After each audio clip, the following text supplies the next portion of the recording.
हाँ बोलो भाग्यवान, क्या हुआ?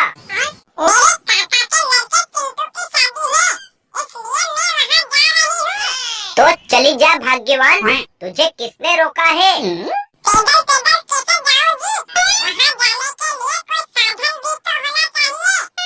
अरे बहू, आखिर तू कहना क्या चाहती है? देखो माँ जी, मेरे कहने का मतलब ये है कि आप अपने बेटे से कहो कि ये बाइक से मुझे मेरे मायके छोड़ के आ जाए। देख भाग्यवान, मेरे पास इतना समय नहीं है कि मैं तुझे तेरे मायके छोड़ के आऊं। एक काम कर, तू काली गधी पे बैठ के चली जा। ठीक है, अब ज्यादा फालतू की बकवास मत करो और चुपचाप मुझे 5,000 रुपये दे दो। मैं संतोष की बाइक में पेट्रोल डलवा दूंगी ताकि वो मुझे मेरे मायके छोड़ के आ जाएगा। अरे बहू, 5,000 रुपये ले जाकर क्या करेगी तू?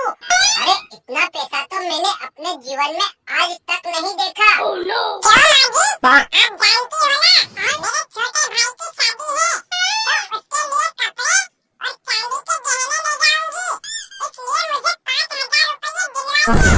देख भाग्यवान, मेरे पास इतने पैसे नहीं है, इसलिए चुपचाप ये 100 रुपए पकड़ और चली जा। क्यों जी?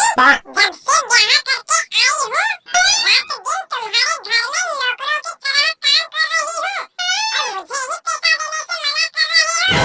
तो मेरी स्वतन को दोगे क्या? अरे बहू, मेरा बेटा इतना शरीफ है, आज तक किसी लड़की की तरफ आंख उठा के नहीं देखा, फिर तू इस पर इस तरह का घिनौना इल्जाम क्यों लगा रही है?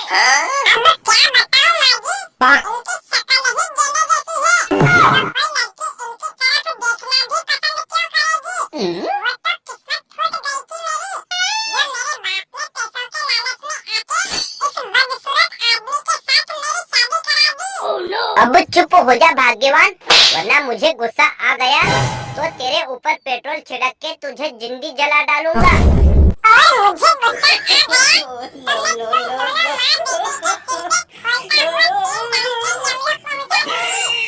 अरे बेटा, ये बदतमीज लड़की ऐसे नहीं मानेगी। ये ले हंटर और मार मार के इसे रबड़ बना दे। देखो जी, सोच समझ के मेरे ऊपर हाथ उठाना, वरना आप जानते हो ना, जब मुझे गुस्सा आता है तो मैं क्या करती हूँ। रहने दो माँ, अब मैं आवेश में आकर इसके ऊपर हाथ उठा दूंगा तो ये बाद में मुझे रूम में ले जाकर उल्टा करके कपड़े फटने तक पीटेगी। हे भगवान, मैं तो अब तक समझती थी कि मेरा बेटा बहुत बड़ा शेर है, बीवी को अपने जूते की नोक पे रखता होगा, लेकिन ये तो बहुत बड़ा गीदड़ निकला। बीवी का नाम सुनते ही इसकी तो फट के चार हो जाती है। अरे मम्मी, फटिया गई हो क्या? मेरे दर्शकों के सामने इस तरह चिल्ला चिल्ला कर आप मेरी इज्जत का पंचनामा क्यों कर रही हो? क्यों जी? सासू माँ आपके दर्शकों को बता रही है कि आप कितने बड़े निकम्मे आदमी हो, तो आपके पिछवाड़े में जलन क्यों हो रही है? अरे आज जो मेरी बेइज्जती हो रही है, इसका मेन रीजन तू ही है चुड़ैल, इसलिए तू तो हमेशा के लिए चुप हो जा, वरना मार मार के तेरा चांद सा थोबड़ा बिगाड़ दूंगा मैं। बहू को क्यों डराता है कलमुहे? वो बिल्कुल सही बोल रही है। अब अगर तेरे अंदर शर्म हया बची है तो जा कोई 15-20 हजार रुपये वाली नौकरी कर, उसी से हमारे घर का गुजारा होगा। लेकिन मम्मी, इस महंगाई के जमाने में 15-20 हजार रुपये वाली नौकरी कहाँ मिलेगी?